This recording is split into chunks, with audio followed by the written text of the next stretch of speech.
सास, माँ, बहू और बेटी। नहीं नहीं, ये कहानी इन सारे के सारे रिश्तों की नहीं, बल्कि दो रिश्तों में ही सभी रिश्तों की होने की है। अरे बहू, मेरे और तेरे ससुर जी की रोटी मत बनाना, मैं बना लूंगी, दिन तक ठंडी हो जाती है। बहू जो कि एक वर्किंग लेडी थी। नहीं नहीं माँ जी, मैं अच्छे से कपड़े में लपेट देती हूँ ना, आप क्यों मेहनत करेंगी, माइक्रोवेव में गर्म कर लेना। अरे नहीं बहू, मेहनत मत कर, वैसे भी ऑफिस में कम मेहनत होती है क्या, जा रहने दे। लेकिन बहू मानती नहीं, वो सास ससुर की रोटी बना कर ही जाती है। दोपहर में खाने के वक्त ससुर जी कहते हैं, अरे बहू को रोटी बनाने के लिए क्यों मना कर दिया, क्या हो गया, ठंडा ही तो खाते आए हम लोग हमेशा से। अरे वो क्या है ना, सुबह ऑफिस जाती है, घर का सारा काम करने में वक्त लग जाता है, अरे थकती है वो अलग, तो मैंने सोचा बहाने से ही थोड़ा कम काम करवाऊं। ससुर मुस्कुरा रहे होते हैं, यह तो अच्छा है, बहू को समझना जरूरी है। वक्त बीत रहा था, घर में सब खुश थे कि एक दिन, माँ जी आप शाम को थोड़ा टहलने निकला करें, घर पर रह रहकर हड्डियां जाम होती है, पापा को भी ले जाया करिए, मैं वक्त पर तो आ जाती हूँ। बहू ठीक 5 बजे ऑफिस से घर आ जाती है, फिर चाय नाश्ता बनाकर सास ससुर के साथ बैठती, उन लोगों को सारा दिन का हाल बताती। रात को पति घर आता है, क्या बात है बेटा, ऑफिस से आकर कभी हम लोगों के साथ भी बैठा कर। अरे माँ, दिन रात काम करके मन ही नहीं करता, अगले दिन की फिर तैयारी होती है, आप और पापा ही कमरे में आ जाओ। इससे अच्छी तो बहू है, कितना भी थकी रहे, घर आकर हम लोगों के लिए चाय नाश्ता बनाना, फिर बातें करना। बहू ना होती तो हम बुढ़ा बुढ़िया तो बैठे ही रह जाते। सास और ससुर अब बहू के कहने पर शाम की सैर पर निकलने लगते हैं। सास की कई सहेलियां बनती है तो ससुर को भी कुछ बुजुर्ग लोगों का ग्रुप मिल जाता है। कैसा रहा सहेलियों के साथ शाम का वक्त, हम लोगों ने तो भाई खूब योगा किया। अरे हम लोगों को गप्पों से फुर्सत ही नहीं होती। वैसे मिसेस मल्होत्रा आज बहू के बारे में कुछ बोल रही थी। तभी वहाँ ऑफिस से बहू आ जाती है जो जींस और टॉप में होती है। क्या बात है माँ, क्या कह रही थी आपकी सहेली आपकी बहू के लिए? सास इस बार बहू को कुछ अलग तरीके से देखती है और उल्टा सवाल ही डांट देती है। क्या कह रही थी वो हटा, ये बता तेरे ऑफिस में तो मर्द भी काम करते होंगे ना।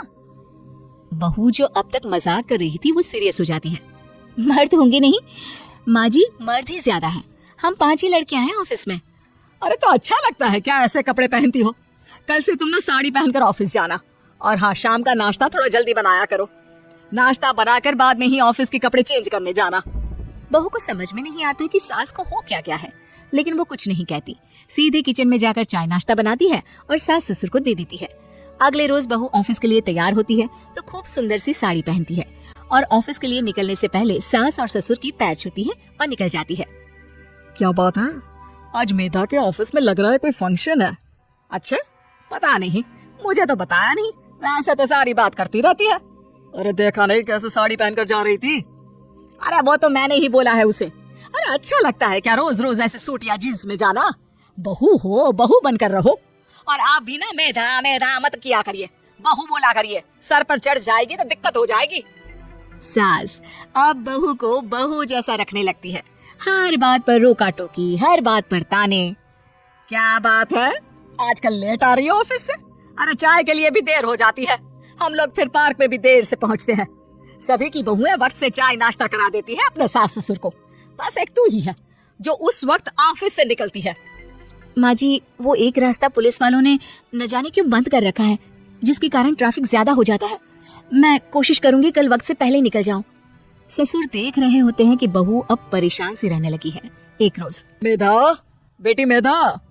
जी पिताजी। बेटा देख जरा कौन सी टी शर्ट अच्छी लग रही है।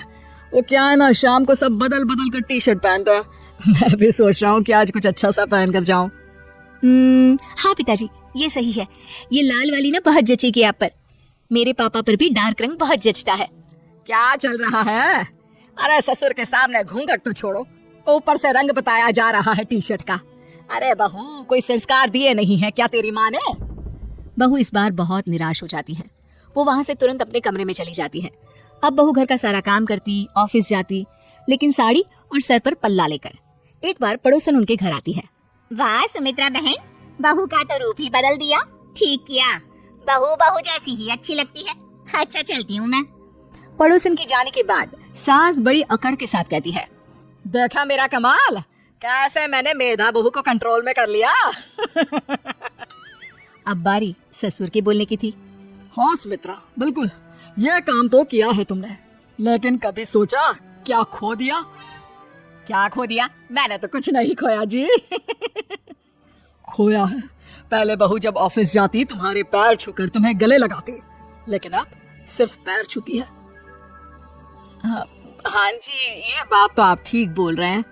पहले घंटों हम लोगों से बात करती, कमरे में ना जाती, ऑफिस से आते ही खुद की चाय, खाना, नाश्ता सब हम लोगों के साथ करती, सारी बात बताती।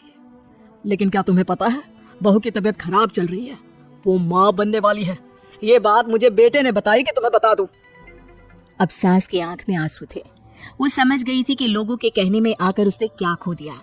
शाम को बहू घर आती है तो माँ किचन में पकोड़े तल रही होती है।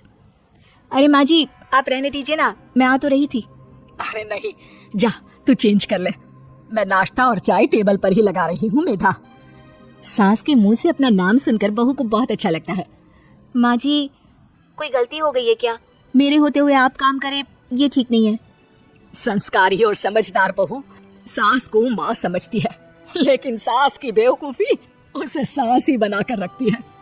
बहू, मुझे भी थोड़े संस्कार और समझदार बनने का मौका दे, जिससे मैं भी बहू नहीं बेटी को देखूं तुझ में। और हाँ, मेरा होने वाला पोता क्या कहेगा कि दादी ने तो मेरी माँ को बहुत परेशान किया। बहू सास को गले लगा लेती है। नहीं माँ जी, वो कहेगा कि माँ को तो दादी ने बेटी बना कर रखा है।